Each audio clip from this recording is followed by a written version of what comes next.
think about, maybe talk about it with the person next to you to begin with before we go around the room.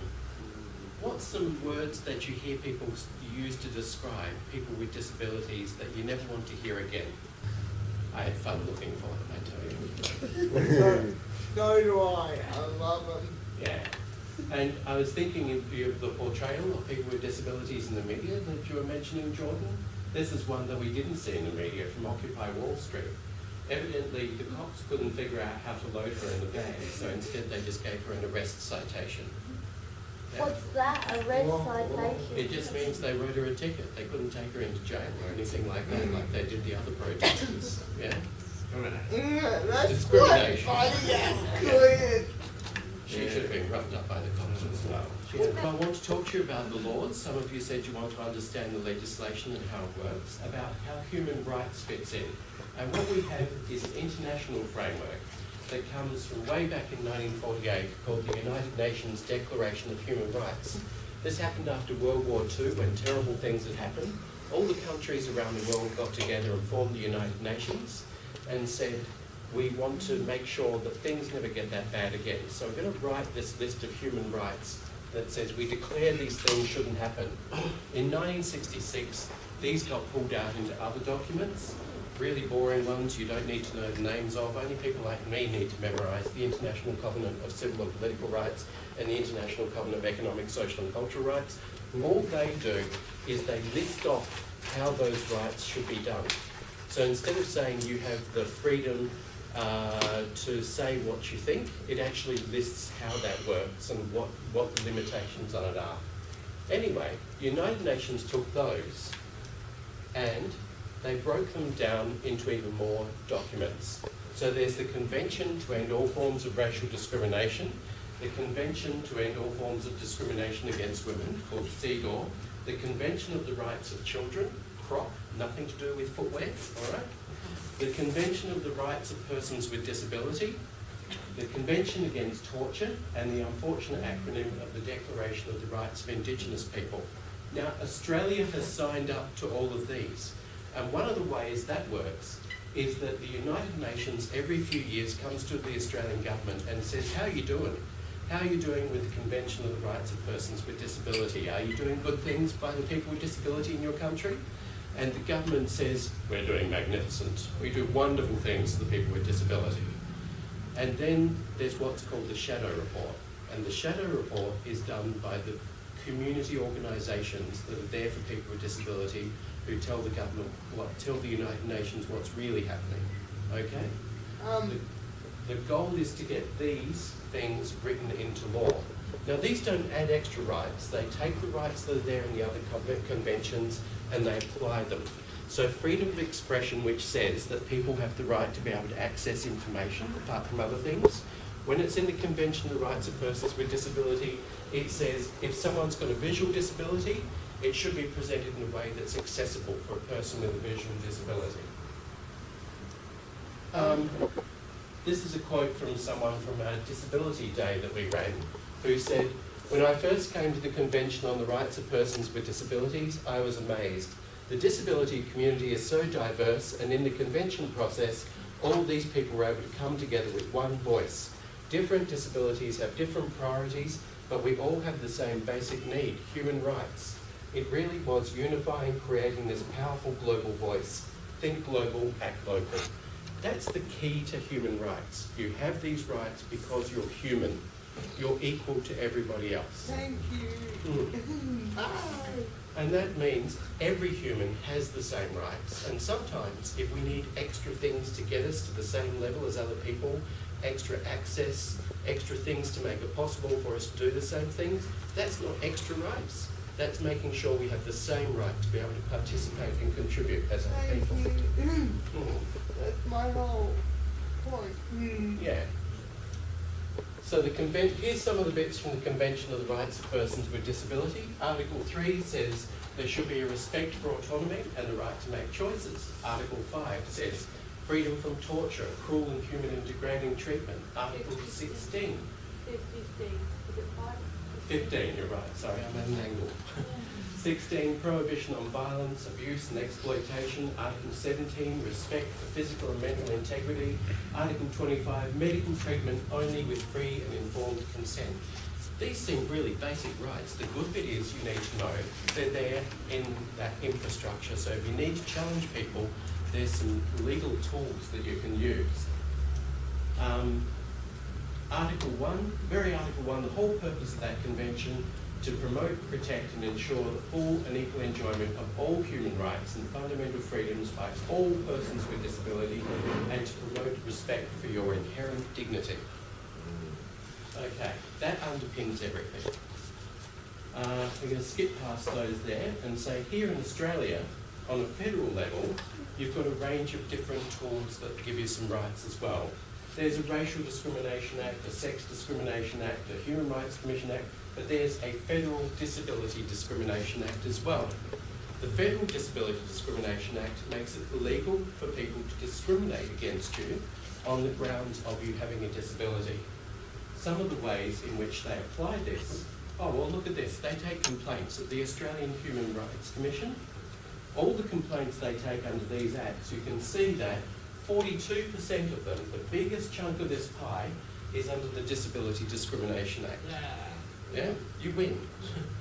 You have the most complaints, and I can tell you because we take complaints on the state-based legislation I'll talk about later, and on the state level, disability is the biggest area of complaint. And you'd be unsurprised to know, Jordan, that the biggest area of public life we get complaints in is employment.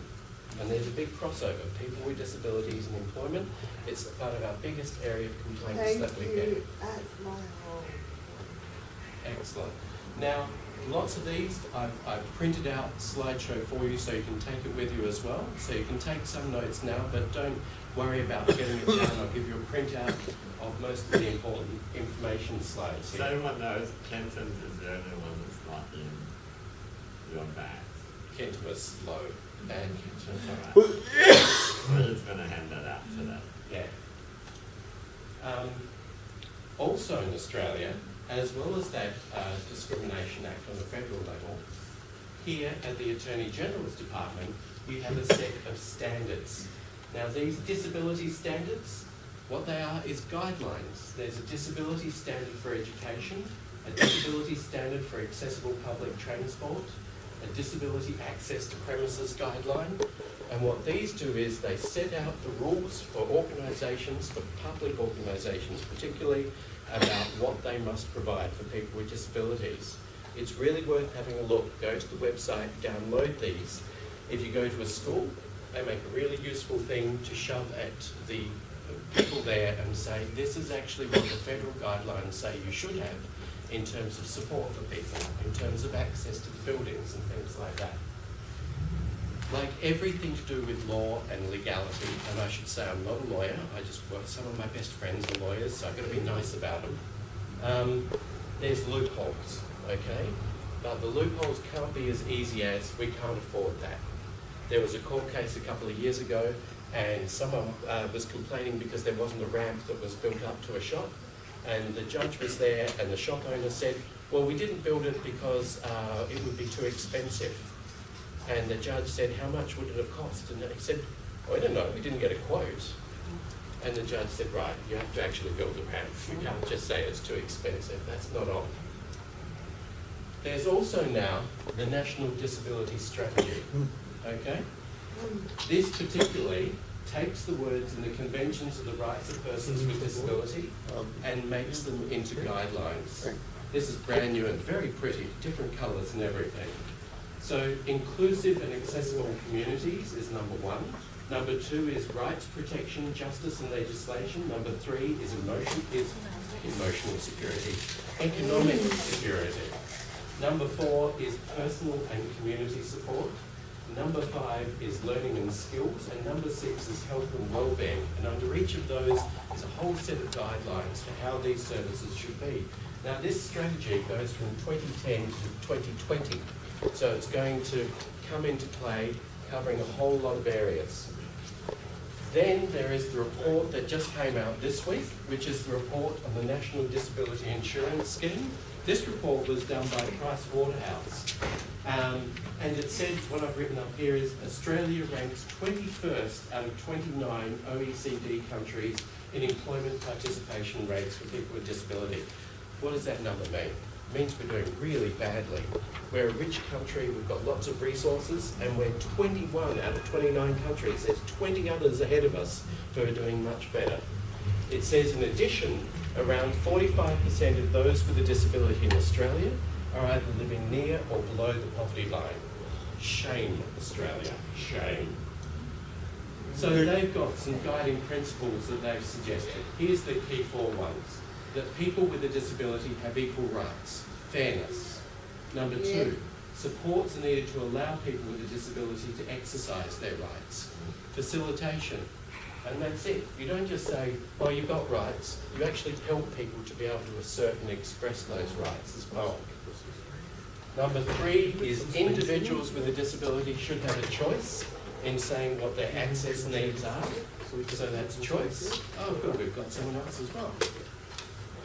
And number 4, cultural, systemic and environmental obstacles to access and participation for people with disabilities should be removed. So that's the 4 things: fairness, facilitation, choice and inclusion. That's what we want. Welcome to today.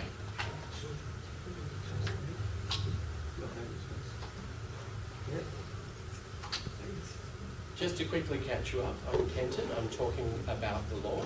This is everybody. This is George, who's running today, the weekend. What's your name?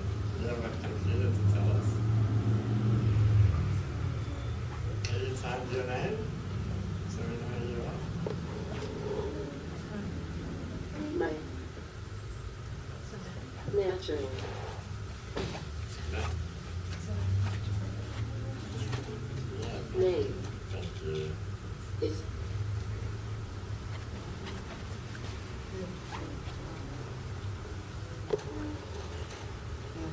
Lisa Ho, and